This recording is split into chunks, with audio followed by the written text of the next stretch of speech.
नमस्ते दोस्तों, मैं हूं सुगंधा और आज के वीडियो का विषय है सरोजिनी नायडू। दोस्तों, भारतीय राजनीति में जिन महिलाओं ने अपनी महत्वपूर्ण भूमिका निभाई तथा राष्ट्रभक्ति और समाज सेवा में अपना सर्वस्व समर्पित किया, उन महिलाओं में भारत को किला सरोजिनी नायडू का नाम विशेष उल्लेखनीय है। तो चलिए दोस्तों, वीडियो को आगे बढ़ाते हैं। सरोजिनी नायडू का जन्म 13 फरवरी 1879 में हैदराबाद के प्रसिद्ध वैज्ञानिक डॉक्टर अघोरनाथ चट्टोपाध्याय के यहाँ हुआ था। उनकी माता का नाम वरद सुंदरी था। कर्मठता, नेतृत्व क्षमता तथा श्रेष्ठ व्यक्तित्व शैली उनकी विशेषता थी। विलक्षण प्रतिभा की धनी सरोजिनी ने विज्ञान और गणित में रुचि रखते हुए भी साहित्य में अपनी विशेष रुचि प्रकट की थी। वे 13 वर्ष की अवस्था में ही अच्छी कवयित्री बन गई थी। उन्होंने उस अवस्था में 1300 पंक्तियों की the lady of the lake शीर्षक से कविता की रचना की थी। मद्रास विश्वविद्यालय से मैट्रिक उत्तीर्ण करने के बाद वे लंदन के किंग्स कॉलेज तथा कैम्ब्रिज विश्वविद्यालय से 3 वर्ष उच्च शिक्षा ग्रहण कर जब भारत लौट रही थी तो उस समय उनका परिचय डॉक्टर गोविंद राजुलू नायडू से हुआ।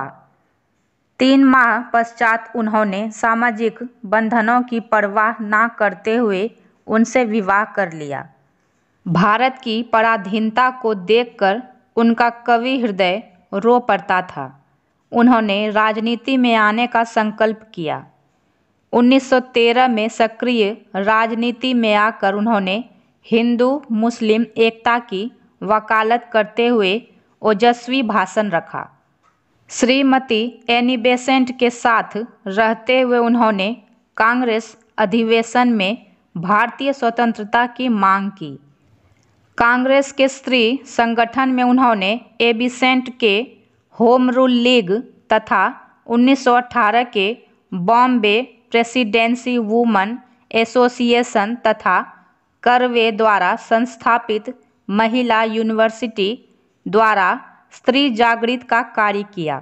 स्थानीय निकायों से लेकर बड़े स्तर तक उन्होंने स्त्रियों को मताधिकार देने से लेकर समस्त प्रकार के अवसर प्रदान करने की मांग की। मॉन्टेग्यू चेम्सफोर्ड सुधार समिति द्वारा स्त्रियों को मताधिकार से वंचित रखने पर उन्होंने विरोध स्वरूप 800 लोगों का हस्ताक्षर सहित पत्र समिति के पास भेजा। इसी मांग से संबंधित इंग्लैंड के 11 नेताओं को तार भी भेजे।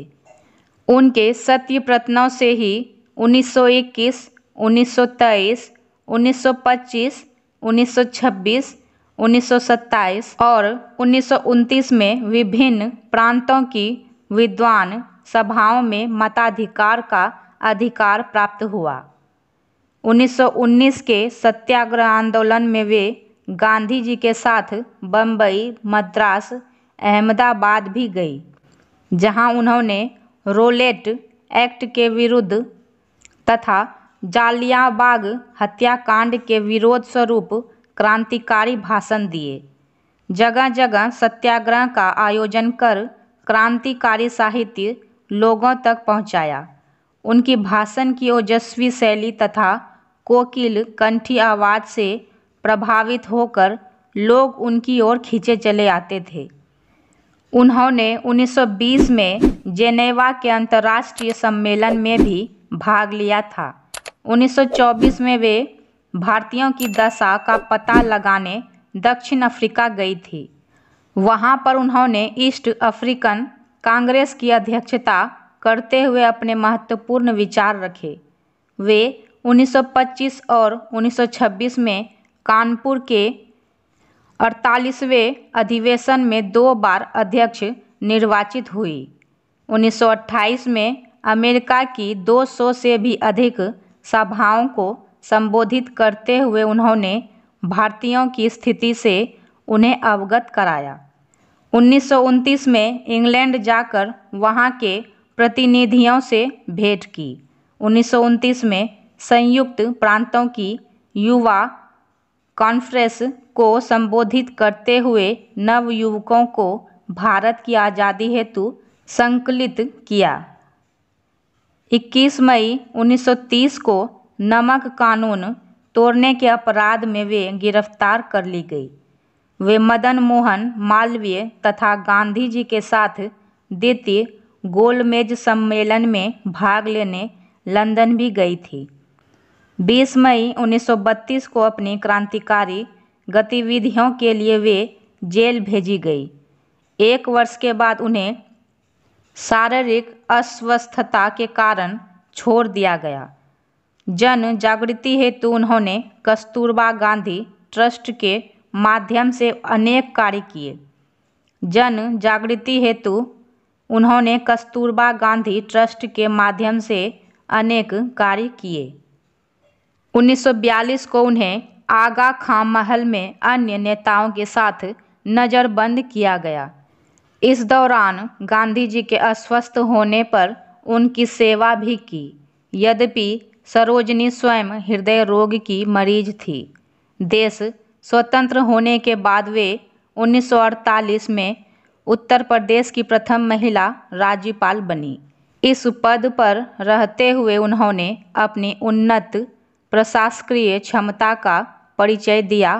2 मार्च 1949 को उन्होंने अपनी अंतिम सांस ली। सरोजिनी नायडू मातृभूमि की सच्ची सेविका थी। कवि हृदय होने के कारण वे अत्यंत संवेदनशील भावुक थी। वे दूसरों के कष्ट के बारे में हमेशा सोचा करती थी। त्याग, सेवा, समर्पण, सादगी, साहस, नेतृत्व क्षमता की अनूठी मिसाल थी सरोजिनी नायडू। भारतीय महिलाओं को उनके अद्भुत कार्यों पर सदा ही गर्व रहेगा। वे उनकी प्रेरणा स्रोत बनी रहेंगी। आशा है दोस्तों यह मेरा वीडियो आप सभी को पसंद आया होगा। मेरा वीडियो अगर आपको अच्छा लगा हो तो मेरे वीडियो को लाइक कीजिए, कमेंट कीजिए और मेरे चैनल को सब्सक्राइब करना मत भूलिएगा। धन्यवाद।